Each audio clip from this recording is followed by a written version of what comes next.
अस्सलाम वालेकुम रहमतुल्लाहि व बरकातुहू। उम्मीद करता हूँ आप सब खैरियत से होंगे और आपके घरों पे भी खैर होगी।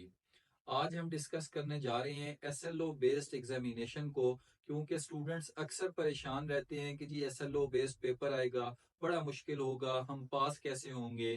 तो आपकी ये जो परेशानी है ना, इसको कोशिश करूंगा आज आपको समझाने की कोशिश करूं, क्योंकि एसएलओ बेस्ड बड़ा ही आसान तरीका है एग्जाम के लिए। चैनल को सब्सक्राइब कर लें ताकि इस तरह की इंफॉर्मेटिव और मोटिवेशनल वीडियोस आप तक पहुंचती रहें।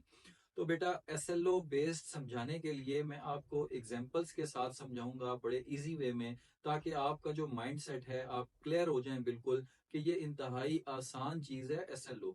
SLO stands for student learning outcomes, कि जो भी चैप्टर किसी भी सब्जेक्ट का आप पढ़ते हैं उसके अंदर जितनी भी चीजें हैं, अगर पेपर में उनमें से कोई चीज भी पूछी जाए आप उसको आंसर कर सके।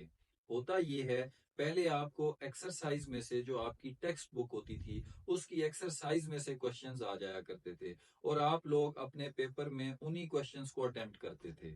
जब से एसएलओ बेस्ड एग्जाम आ रहा है तो आपको चैप्टर के अंदर से भी कोई चीज पूछी जा सकती है जो कि एक्सरसाइज में गिवन नहीं होती है। तो इसका मतलब ये है कि आपने क्रैमिंग नहीं करनी, रट्टा नहीं लगाना, बल्कि जो चीज आप पढ़ रहे हैं वो कंसेप्चुअली पढ़नी है। तो आप इस काबिल हो जाते हैं कि उस चैप्टर से रिलेटेड कोई भी चीज आए आप उसको अटेम्प्ट कर सकें। ये अब इसी तरह है जैसे एक क्लास में बहुत सारे स्टूडेंट्स होते हैं और मैं एक स्टूडेंट को अपने पास खड़ा करता हूँ और पूरी क्लास से पूछता हूँ कि ये बच्चा कैसा है।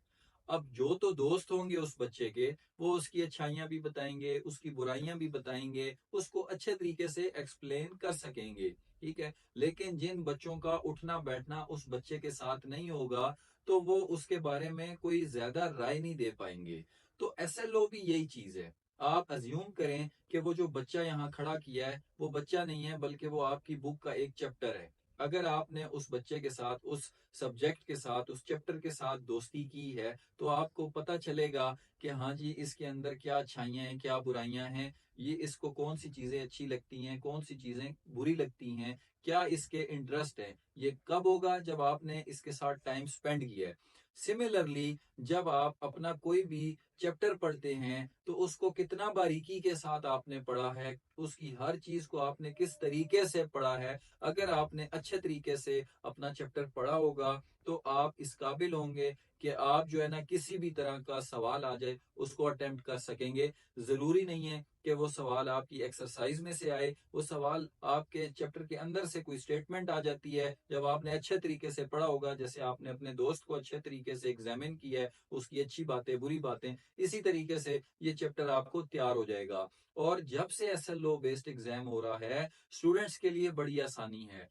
आपने कॉन्सेप्ट अपना लिख के बताना है एग्जामिनर को, कोई आपने क्रैमिंग नहीं करनी। आपकी अगर सेल्फ राइटिंग अच्छी है, मैं हमेशा जोर देता हूं कि सेल्फ राइटिंग के ऊपर ग्रिप अच्छी करें। आपको उर्दू लिखनी आनी चाहिए, इंग्लिश में कोई स्टेटमेंट लिखनी आनी चाहिए, जो आपके माइंड में है बेटा उसको आपने अपने पेपर के ऊपर प्रेजेंट करना होता है। तो आप कब प्रेजेंट कर सकेंगे? जब आपके पास वर्ड्स मौजूद होंगे आपके माइंड में। लेकिन अगर आप इंग्लिश अच्छी नहीं लिख सकते हैं, उर्दू अच्छी नहीं लिख सकते हैं, फिर आपको प्रॉब्लम होगी। तो कोशिश किया करें कि चीज़ों को सिर्फ पढ़ा मत करें, बल्कि उनको अपनी रफ नोटबुक के ऊपर उतारने की कोशिश किया करें, टीचर्स को चेक करवाया करें, खुद चेक किया करें। इससे आपकी सेल्फ राइटिंग इंप्रूव होगी और एसएलओ बेस्ड जो पेपर्स हैं वो आपको फायदा देंगे। तो मैं उम्मीद करता हूं कि एसएलओ बेस्ड यानी कि स्टूडेंट लर्निंग आउटकम्स आप अच्छे तरीके से समझ चुके होंगे। इसमें परेशान होने की जरूरत नहीं है। इसमें आप लोग हर टाइम परेशान रहते हैं कि पता नहीं पेपर कहाँ से आ जाएगा। पेपर आपकी बुक में से ही आएगा बेटा, कहीं से भी और नहीं आएगा। कोई ऐसी चीज नहीं आएगी जो आपने पढ़ी नहीं होगी।